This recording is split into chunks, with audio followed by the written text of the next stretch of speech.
So Proteus একটা simulation app. আমরা বিভিন্ন সার্কিট যেমন ব্রেডবোর্ডে ইমপ্লিমেন্ট করতে পারি, ব্রেডবোর্ডে বসাতে পারি। সেমভাবে প্রোটিয়াসেও কোনো একটা সার্কিট বসানো যায় এবং সেটা চেক করা যায়। সো প্রোটিয়াসটা হচ্ছে অফিসিয়াল ওয়েবসাইট থেকে ডাউনলোড করা যায় এবং অ্যাট দ্য সেম টাইম এই ভিডিওর ডেসক্রিপশনে একটা লিঙ্ক দেওয়া থাকবে ওয়ান ড্রাইভের।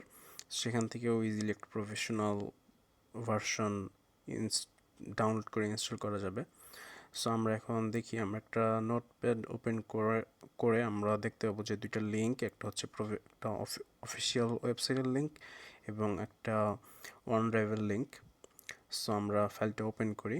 সো আমরা ফার্স্টে দেখতে পাচ্ছি যে labcenter.com লিঙ্কটা। এখন আমরা এই লিঙ্কে যাব।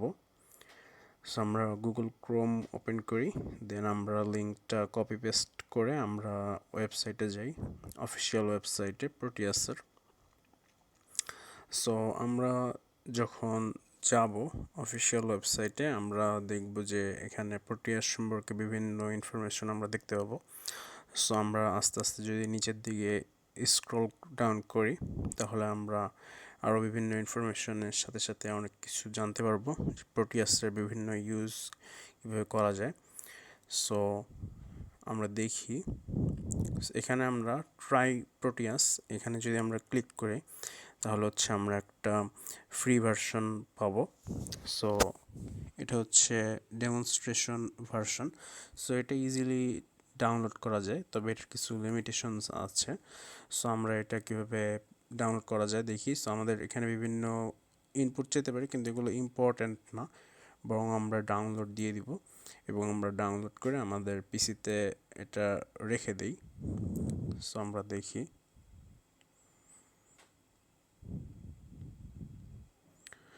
সো এই ফাইলটা খুবই ছোট, ফাইলটা বেশি বড় না। সো ফাইলটা খুবই ছোট এবং সো আমরা এটা আমাদের পিসিতে জাস্ট সেভ করে রেখে দিই। এটা খুব ইজিলি খুব কম সময়ে ডাউনলোড হয়ে যাবে, যদিও এটার কিছু লিমিটেশনস থাকবে অবশ্যই প্রফেশনাল ভার্সনের চাইতে।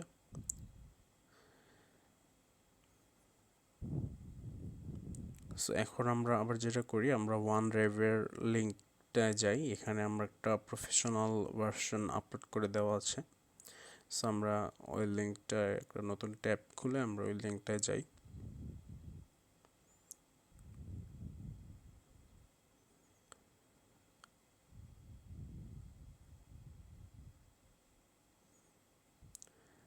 সো আমরা ওই লিঙ্কে গেলে ওয়ান ড্রাইভে দেখতে পাবো যে একটা জিপ ফাইল আছে প্রোটিয়াসের 8.3 এর প্রফেশনাল ভার্সন।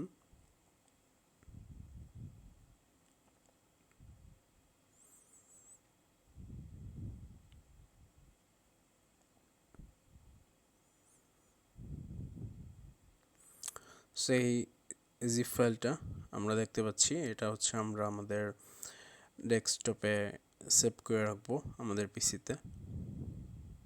তবে এই ফাইলটার একটা জিনিস হচ্ছে যে ইন্টারনেট কানেকশনের উপর ডিপেন্ড করে বিভিন্ন সময়ে লাগতে পারে। সো জিপটা ডাউনলোড হতে একজনের এক এক রকম সময় দরকার হবে।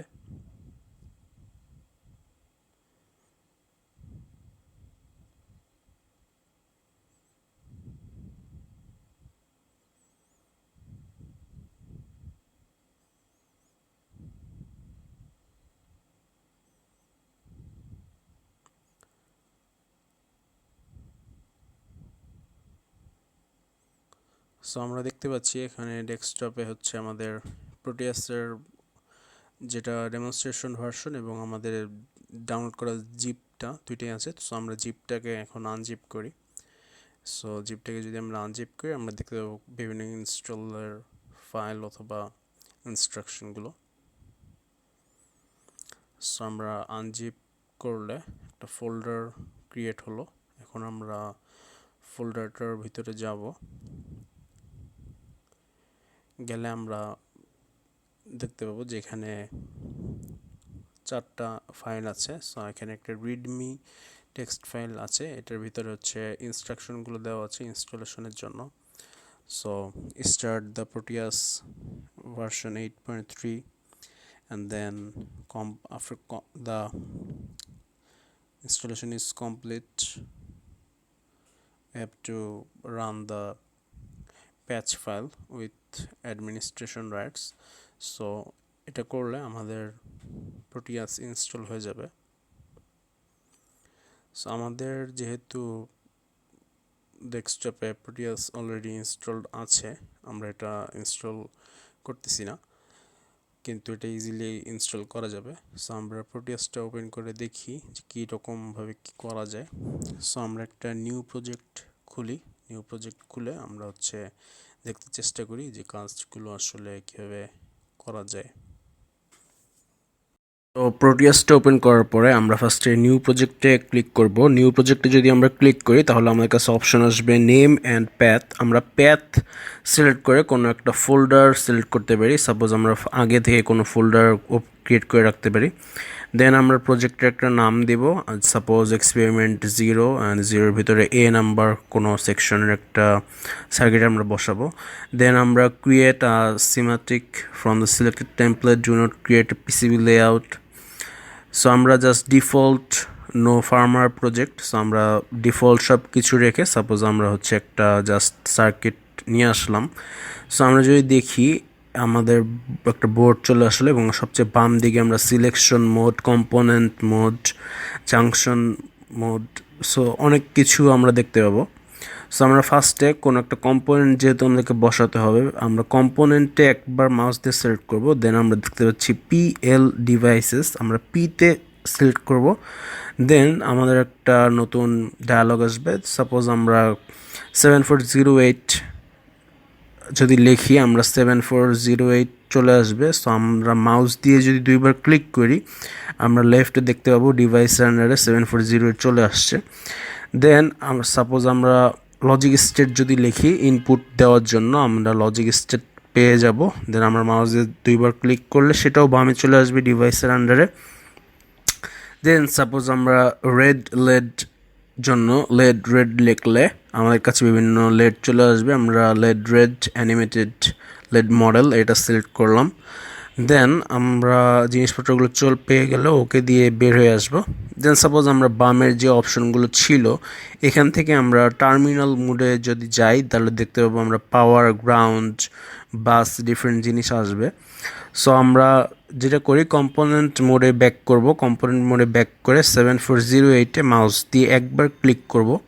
মাউস দিয়ে যদি একবার ক্লিক করি দেন আমরা বোর্ডের এখানে চলে আসলে দেখবো যে পিঙ্ক কালার হবে ফার্স্টে, তখন ওইটা বোর্ডে বসবে না। মাউস দিয়ে আবার যদি ক্লিক করি দেন জিনিসটা বসে যাবে। দেখতে পাচ্ছি জিনিসটা খুব ছোট, এই কারণে আমাদেরকে যেটা করতে হবে জুম ইন করতে হবে। আমরা উপরে দেখতে পাচ্ছি যে লাইব্রেরি টেমপ্লেট ডিফারেন্ট থিংস লেখা আছে। টেমপ্লেটের নিচে জুমের 4টা অপশন আছে, তো আমরা জুম ইন করে ফেলবো। দেন জুম ইন করার পরে আমরা বাকি কম্পোনেন্টগুলো বসায় ফেলবো, লজিক স্টেট, লেড, এগুলো।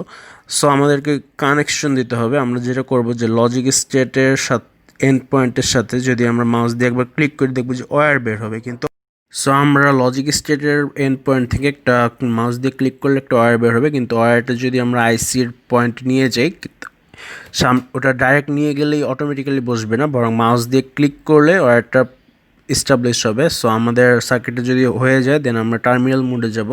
টার্মিনাল মোড থেকে গ্রাউন্ডে একবার ক্লিক করে সেটা আবার আমরা বোর্ডে নিয়ে আসবো। দেন ওয়্যার দিয়ে আমরা কানেক্ট করব।